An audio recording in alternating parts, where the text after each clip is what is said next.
BFM Business, BFM Crypto, le club. Ils sont là, donc nos experts crypto, les pros, les cryptos français, les meilleurs experts. Grégory Raymond. Bonjour Grégory. Salut Guillaume. Rédacteur en chef, cofondateur de The Big Whale. Et vous publiez une interview intéressante, tiens, d'un des boss, un des pères de Tether, c'est ça? Bah oui, l'un des big boss de Tether, et il faut le souligner parce qu'il est très très rare dans les médias. Effectivement, vous l'avez interviewé, cette interview qu'on peut retrouver donc sur The Big Whale. On a interviewé ensemble la semaine dernière le patron de Circle, Jérémy Allaire. Voilà, il n'y a que des stars en ce moment. Rémi Bourgeot nous accompagne également. Bonjour Rémi. Bonjour économiste et chercheur associé à l'Iris. Et puis Valentin Nicot depuis Bourse Direct. Salut Valentin. Bonjour Guillaume. Bitcoin qui plafonne toujours. On est à peu près 28 000 $ en ce moment, Valentin. D'un point de vue technique, comment est-ce que vous voyez la suite? Bah écoutez, on a eu quand même quelques mauvaises nouvelles ces derniers temps. Vous savez, avec les diverses accusations de Binance de participer à d'éventuels blanchiments d'argent, notamment outre-Atlantique, avec le patron également qui est clairement concerné personnellement. Beaucoup s'étaient dit donc que ça allait mettre fin aux structures de renversement qui se mettaient en place, et au final pas du tout. Donc il y a vraiment de la force dans ce marché et des acheteurs qui se présentent sur le moindre repli. On a réussi à tenir les 1700 pendant ce moment difficile sur l'Ethereum, 1700 $. On a tenu les 27 000 sur le Bitcoin avec des belles mèches basses, ce qui est plutôt positif d'un point de vue technique. Et donc là, on aura probablement demain une grosse journée avec l'inflation qui permettra, c'est simple, soit de confirmer ces structures et de passer les résistances les plus fortes actuellement, à savoir 29 000 sur le Bitcoin et 1900 sur l'Ethereum. Et ça va vraiment être le facteur clé. Donc bien sûr, comme vous le savez, avec les perspectives donc de hausse de taux, et qui concerne surtout la tech et le Nasdaq, indirectement donc le marché des crypto-monnaies. Et oui, je pense que ça va être l'élément décisif. Donc pour les plus joueurs, pourquoi pas se mettre en position avant, même si moi je recommande toujours quand même d'attendre que la fumée retombe un peu sur des événements aussi importants. Surtout qu'on peut partir d'un sens et très vite se retourner. C'est vrai. Donc voilà, plutôt être méfiant, regarder ça avec patience, et puis si c'est positif, on aura largement le temps de poursuivre la hausse entamée depuis le début d'année. Demain, donc, revenus et dépenses des ménages américains. Le chiffre sera publié en début d'après-midi et ça agira sans doute sur le marché, peut-être aussi sur le marché crypto. C'est un indicateur que suit de très près la Réserve fédérale américaine, effectivement. Merci Valentin de nous avoir accompagnés. Valentin Nicot depuis Bourse Direct. À très bientôt. Et on rappelle à ceux qui souhaitent investir en crypto qu'il ne faut y investir que l'argent qu'on est prêt à perdre. C'est clair et net. C'est très volatile et spéculatif. Alors à la hausse en ce moment depuis quelques semaines, mais parfois aussi à la baisse. Et 2022 nous l'aura une nouvelle fois prouvé. Beaucoup d'actualités en plus dans cet écosystème qui continue de se construire. Grégory Raymond, The Big Whale nous accompagne. Il y a la question de l'écosystème, il y a la question de la réglementation de l'écosystème, et dans l'écosystème, la réglementation des influenceurs. Il vient d'avoir un vote, c'était il y a quelques minutes, un vote à l'Assemblée qui surprend, un vote autour justement des influenceurs pour l'écosystème crypto. Les choses pourraient changer et peut-être de façon assez drastique pour eux. Et oui, ça vient d'être voté. Si la loi reste en l'état, parce que bien sûr, il y a le passage au Sénat et la seconde lecture à l'Assemblée, mais si ça reste tel quel, seules les entreprises qui ont l'agrément PSAN de l'AMF pourront avoir recours aux influenceurs pour faire leur promotion. Alors c'est un peu un changement de dernière minute parce que ces derniers jours encore, le pronostic le plus probable, c'était que les entreprises enregistrées PSAN auprès de l'AMF, donc une sorte de licence mais beaucoup moins contraignante, auraient pu avoir le droit d'avoir recours aux influenceurs. Donc là, c'est une application, c'est une vision très stricte de l'encadrement des influenceurs crypto qui a été décidée. Effectivement, alors les choses peuvent encore changer puisqu'il va y avoir des allers-retours avec le Sénat, mais pour résumer les choses, à ce stade, tel que le texte a été voté, seules les entreprises agréées PSAN pourraient voir leurs services de promotion assurés par des influenceurs, sauf que les entreprises agréées PSAN, il y en a pas. Et il y en a zéro pour l'instant. Bon, ça devrait monter un petit peu parce que quand on vend des produits ou des services crypto en France, il faudra avoir l'agrément d'ici 2024, voire 2026 pour les historiques du secteur, ceux qui sont déjà enregistrés. Mais là, à ce jour, si la loi entre en vigueur demain, les influenceurs français ne peuvent plus faire la promotion rémunérée de produits et services crypto. Bon, certains disent que c'est une limite à la liberté d'expression, ça va un petit peu trop loin. On peut toujours faire des vidéos de vulgarisation sur Ethereum, sur Bitcoin, pas de problème. Là, c'est la promotion rémunérée qui va être sévèrement encadrée. Attendez, on va se mettre à la place d'un influenceur. Si ce qui a été voté devient le texte définitif, et c'est pas fait, c'est pas sûr. Encore une fois, le Sénat doit à son tour voter, puis le texte reviendra à nouveau à l'Assemblée. Mais si le texte tel qu'il a été voté aujourd'hui venait à s'appliquer, je suis influenceur, je ne peux plus promouvoir autre chose que des sociétés agréées PSAN, et il y en a pas pour l'instant, il y en aura sans doute dans les prochaines années, mais pour l'instant, je peux faire la promotion de personne. En revanche, je peux communiquer sur ce que je veux, sans en faire la promotion. Oui, bien sûr, c'est quand on est payé pour faire la promotion que là, c'est très encadré. Et en tout cas, l'esprit de la loi, c'est que les influenceurs vont avoir beaucoup plus de contraintes pour faire de la promotion rémunérée de marques par rapport aux médias, par exemple. Parce que si une entreprise crypto veut faire une pub dans un journal, hein, par exemple, l'enregistrement PSAN suffit. Quand on a un influenceur, faut l'agrément. Donc, en fait, le législateur considère que l'influenceur est un support moins responsable que le média quand il héberge une publicité. Alors, c'est souvent le cas, mais pas toujours. Enfin, comment est-ce qu'on voit ça, Grégory ? Disons que c'est difficile de mettre tout le monde dans le même sac. Hein. Il y a des influenceurs qui sont extrêmement responsables, mais il y en a une grande majorité qui ne le sont pas et ils font les gros titres et c'est des arnaques. Et les responsables payent pour les autres, en quelque sorte. Exactement. Donc là, on a légiféré, avec une grosse maille, comme on dit, quoi. Donc, je sais pas comment ça va se passer avec le passage au Sénat et tout. Peut-être que ça va être affiné. Mais là, c'est un sacré camouflet pour les influenceurs, oui, effectivement. Et pour les entreprises de l'écosystème, finalement, parce que là, on parle du point de vue des influenceurs, mais du point de vue des entreprises, ce sera un relais de promotion en moins. Pour les entreprises qui ne sont pas régulées. Alors, c'est-à-dire que même des boîtes enregistrées PSAN aujourd'hui ne pourraient pas recourir à des influenceurs. Oui, alors, mais par contre, il y a très peu d'entreprises qui sont enregistrées PSAN qui passaient par les influenceurs de toute façon. Ah bon ? Selon les derniers chiffres qui ont été avancés par Owen Simonin, qui est le premier influenceur francophone, c'est 5 à 6% du chiffre d'affaires des influenceurs qui provenaient des enregistrements PSAN. Donc ça va pas énormément changer. Non, mais ce que les influenceurs voulaient, c'est que toutes les entreprises puissent avoir recours au service des influenceurs. Là, ça sera pas le cas. Bon. Si le texte restait tel quel, il doit maintenant passer au Sénat, bien évidemment, alors on va suivre ça. Et il faut préciser que encore jusqu'à hier soir, le gouvernement était favorable à ce qu'on limite simplement aux enregistrés PSAN. Donc là, ça va contre le gouvernement. Donc on peut penser qu'il y aura peut-être des ajustements. Alors, ce qui est intéressant, c'est de voir comment l'écosystème réagit à tout ça. Il y a la question de la régulation, il y a également la question de la hausse des coûts de financement, la remontée des taux obligataires, les serrements monétaires et leur impact sur le financement de l'innovation. Parce que cet écosystème des cryptos du Web3, ça n'est que de l'innovation. Les taux montent, on se disait, ça va être compliqué de voir de grosses levées de fonds. Pas du tout. Et c'est une entreprise française qui vient peut-être rassurer aujourd'hui l'écosystème, Grégory. Et oui, Ledger vient d'annoncer une extension de sa levée de fonds qui remontait à l'année dernière. Ils avaient levé 350 millions. Là, il y a une extension de 100 millions supplémentaires. Donc, ça porte le total à 450 millions. Donc, voilà, c'est très intéressant. Ledger arrive à lever dans des conditions de marché extrêmement difficiles. Faut préciser que c'est la deuxième plus grosse levée en France depuis le début de l'année. Donc, c'est vraiment pas négligeable. Et la valorisation, par contre, est inchangée par rapport à la dernière levée. Donc, on est sur 1,3 milliard d'euros. Donc, nous sommes face à une licorne. Nous sommes face à une licorne et alors ça veut dire, ça signifie, ça prouve, ça confirme que les levées de fonds resteront possibles, en tout cas pour les acteurs qui sont déjà bénéficiaires, qui apportent déjà du chiffre d'affaires. Bref, pour les meilleurs acteurs, c'est peut-être pour les autres qui sera beaucoup plus compliqué. Exactement. Et là, Ledger est dans une très bonne séquence. FTX a fait faillite. En gros, tout le monde a compris qu'il valait mieux protéger ses crypto-monnaies sur des hardware wallets comme ceux de Ledger et pas les laisser traîner sur des plateformes d'échange. La séquence est excellente pour Ledger. Ils ont certainement bien fait de lever en ce moment. Bon, et on voulait aussi apporter cette note d'espoir pour l'écosystème aujourd'hui. Bon, on revient dans le pessimisme, dans le noir, dans le côté obscur de la force. C'est parti, on replonge. On se pince le nez, on part en apnée avec Binance. Pour une baleine, c'est normal. C'est vrai, vous êtes the big whale. On va en profondeur dans les choses au fond de l'océan. C'est très bien, on va aller tout au fond, là, voir ce que nous trame l'avenir de la régulation. Binance, vraiment dans le collimateur du régulateur américain. Est-ce qu'il faut s'inquiéter de ce qui est en train d'arriver à Binance, à savoir ce régulateur qui lui reproche moult griefs, qui porte moult griefs contre Binance? Est-ce qu'il faut en être inquiet pour l'écosystème? Là, ce qu'il faut retenir, c'est que les États-Unis n'ont pas vraiment envie d'avoir Binance sur leur territoire. On verra ce que carrément, vous vous dites qu'ils veulent chasser Binance. Le message est pas très bon. Hein. Bon, globalement, pour l'écosystème crypto, les États-Unis n'y sont pas très favorables. Hein. Mais là, pour Binance, ça risque d'aller très loin, cette histoire.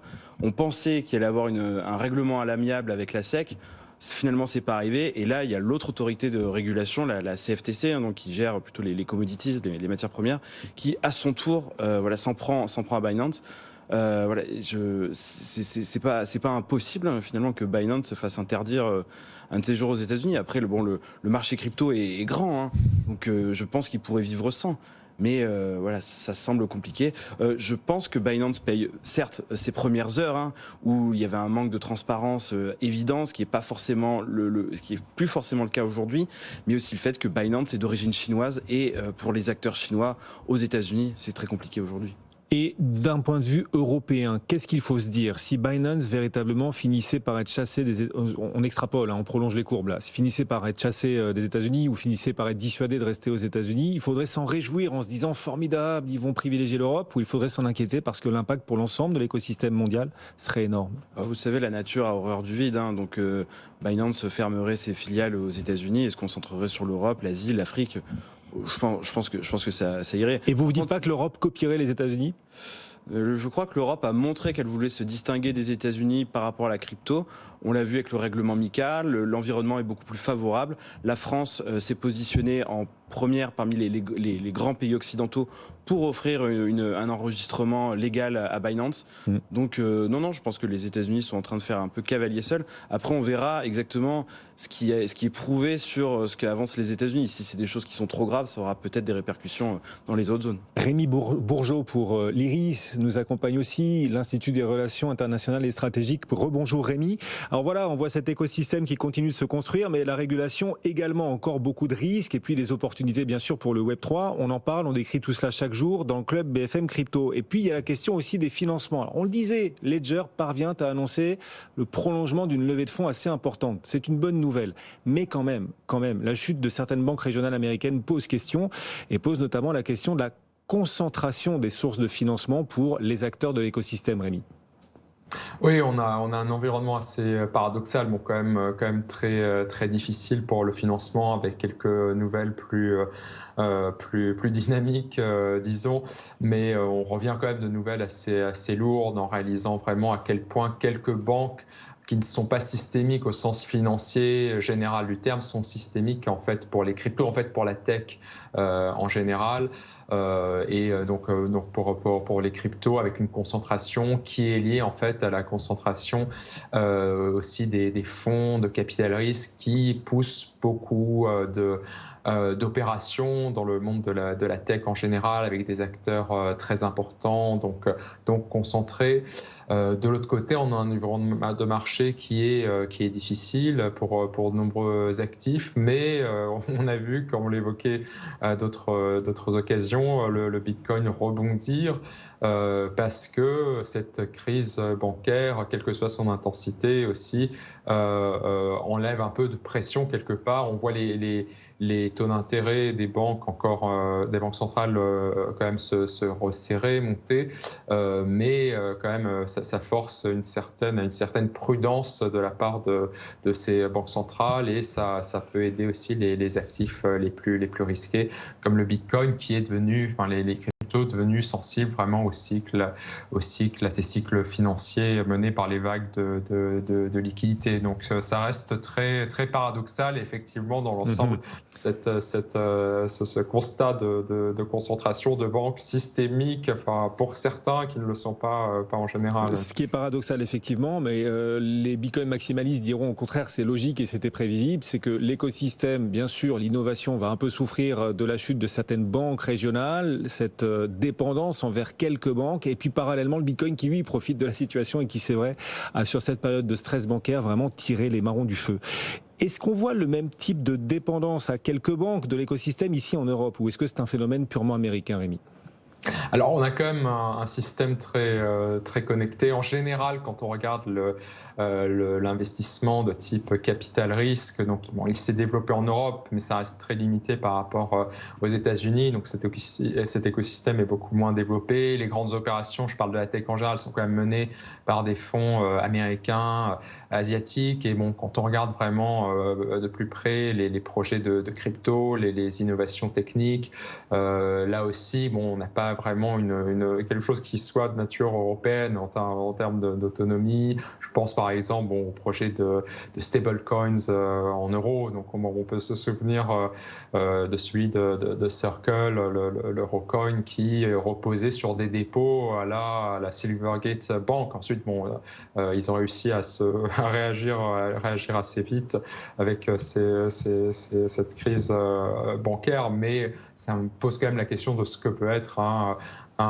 Eurocoin s'il repose sur des dépôts aux États-Unis, bon, qui sont dénominés en euros quelque part, mais bon, c'est très loin évidemment d'une sorte de substitut de la notion de stablecoins comme on pouvait l'imaginer. Et d'ailleurs, cette question, on l'a posée, Grégory, ensemble. La semaine dernière, on était en direct à cette même heure avec le patron de Circle, Jérémy Allaire. Vous lui avez posé la question d'ailleurs. Oui, exactement. Oui. Ouais. Alors, que vaut un Eurocoin? Est-ce que c'est un vrai Eurocoin dans la mesure où les réserves sont détenues à travers des titres obligataires américains? Oui, c'est ça. Mais bon, après, il a laissé un peu la question, la réponse ouverte. Hein. C'est très possible qu'en fait la réserve soit placée en Europe et qu'il y ait peut-être d'autres titres, peut-être plus européens, qui seront achetés.